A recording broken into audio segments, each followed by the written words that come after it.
So I mean, it was a pretty good race. Obviously, I wanted to be with the top group, those 3 girls, and I was. Obviously, it wasn't enough to beat them, but it was a good race. And how does this race compare with the ones you've had previously in this competition? The quarterfinal will probably still stand as the best race of my life.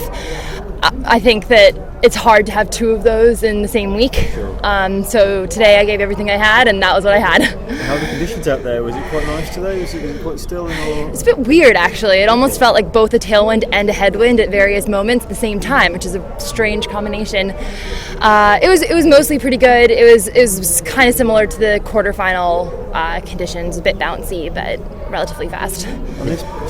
With all the preparation that you've done coming into this event, the weather changing so much, did that kind of throw you off anyway for the week? No, I don't think so. I'm pretty used to that at Oxford. We had crazy weather there, and it would be, if it rained, all of a sudden the river would flood, so we'd have to, on a last minute notice, change and go to a different rowing venue, or I'd have to make a call that morning about the winds if I was going to be able to row. So I wouldn't say that affected me too much. I think I was pretty prepared for that, which is good. It was annoying at the time back in Oxford, but it prepared me well. And how's your Olympic experience been there? You brought the curtain down, as it were. How did you reflect on it all? On the water and off the water? I'm really proud of myself.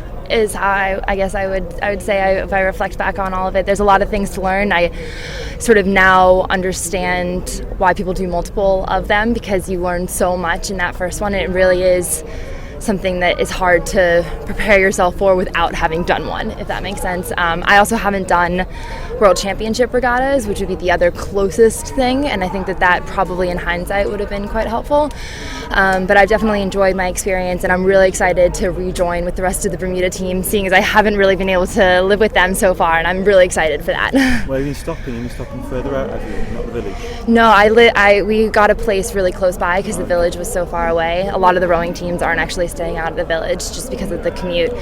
So, as the start of your Olympic journey, or was it the end? I saw on Facebook cryptic. Does it build your appetite for more? What's next? Is it? I have to wait and see, but I definitely still am really excited to get a job and that kind of stuff, but my love for rowing isn't gone. So Tokyo, would you want to carry on for, is it Commonwealth Pan Ams in Tokyo? Yeah, those are actually in 2 years, Pan Ams and stuff, so I have a little while before that. I'll have to wait and see and decide. I haven't made a decision yet, but my love for rowing isn't gone. As you went through the finish line, you kind of put your head down. It's over. That was more exhaustion than it was sadness, I suppose. Certainly there is an element of that before this race, realizing that this is my last one here and stuff. But bowing my head is more can't move anymore position, to be honest. And you mentioned the other day about your lucky socks. I wonder if there's any more elaborate on that. I saw the girl, she's got a good row in her own right. Yeah, she is. Yeah. When were they given to you, and what was the story behind that? So actually, she gave them to me when we graduated college, and at that point in time, she had finished. She started working. That was Harvard, yeah. She went to work for Skadden, a law firm, and she had decided at that point that she wasn't going to row anymore, and so she gave them to me as a part of continuing with me as I continued on my journey. Ultimately, she ended up coming back, and so she's still rowing now, which is amazing. And now we sort of have this thing going of, being the 2 of us in a boat. It's never just one. We send each other, motivational emails and things. She's always right there with me. And who's she row for now? So she's at Penn Law School right now, and she rows for Vesper, which is one of the rowing clubs in Philadelphia. She's now a lightweight. So she's training as a lightweight these days. And when were they given to you? How new are the socks? They're very old. Yeah, they're quite old. I mean, we graduated college in 2013, and she had been wearing them for races previously. So.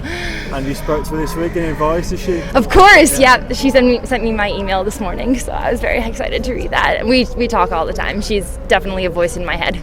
Outside the sport, what's next for you? Finding a job. I'm about to finish my MBA. I have to go back, and I have 3 final assignments and 2 classes. I'm taking private equity and mergers and acquisitions. I arrive at 7 a.m. and I have class at 9 a.m. back in England after this, so that's going to be an interesting time. But I'm really interested in behavioral economics and social finance, although I'd also be quite interested in doing development work for visa, if that's something that could come up. I'm going to look into that. I really, really, more than anything, want to start a junior program in Bermuda for rowing.